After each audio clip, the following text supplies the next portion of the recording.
ধন্যবাদ দিতে চাই যে আমাকে এরকম একটা অর্থ দেওয়ার জন্য। আমি স্বেচ্ছায় কাজ করি। আমাদের দেশে বর্তমানে বাল্যবিবাহটা খুবই বেশি। আমরা চাই মানুষকে বুঝানোর এবং চাই আমাদের মা চাচিদের বাসায় যে যাতে বাল্যবিবাহ না দেয়, তাদের লেখাপড়ার সুযোগ করে দেয়।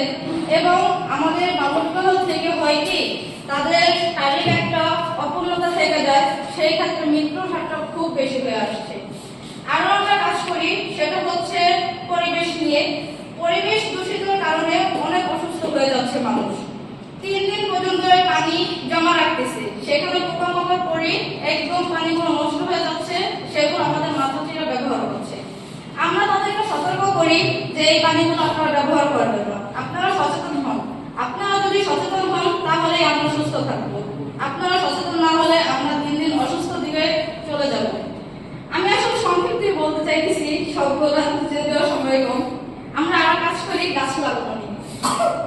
গাছ লাগানো পরিবেশ বাঁচান, এটা আমরা সবাই জানি। কিন্তু তারপর কিছু কিছু বাসায় এরকম আছে যে তারা গাছ লাগায় না, বলে কি না গাছগুলা যা একটা ফল গাছ লাগালে তার ছোট ছোট বাচ্চারা অবশ্যই বেড়ে ওঠে, কিনা ফলেছে গাছের ফলের পুষ্টি খুব বেশি। তো যদি একটা বাসায় ফল গাছ থাকে সেই ফলটা খেলে তার পুষ্টি হবে। কিন্তু আমাদের গ্রাম অঞ্চলে এখনো অনেক বাসা আছে যেগুলোতে এখনো ওই চিন্তা ভাবনা তাদের মাথায় আসে না। তো আমরা মানুষের বাসায় যে মানুষ বলতে ভুল হবে, আমাদের মাথাচিদের বাসায় যে আমাদের গ্রামে যে আমরা চেষ্টা করি তাদের বোঝানোর।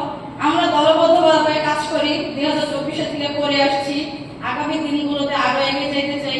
আপনাদের দোয়া আমরা আশা করি, আমাদের সাহায্য করবেন।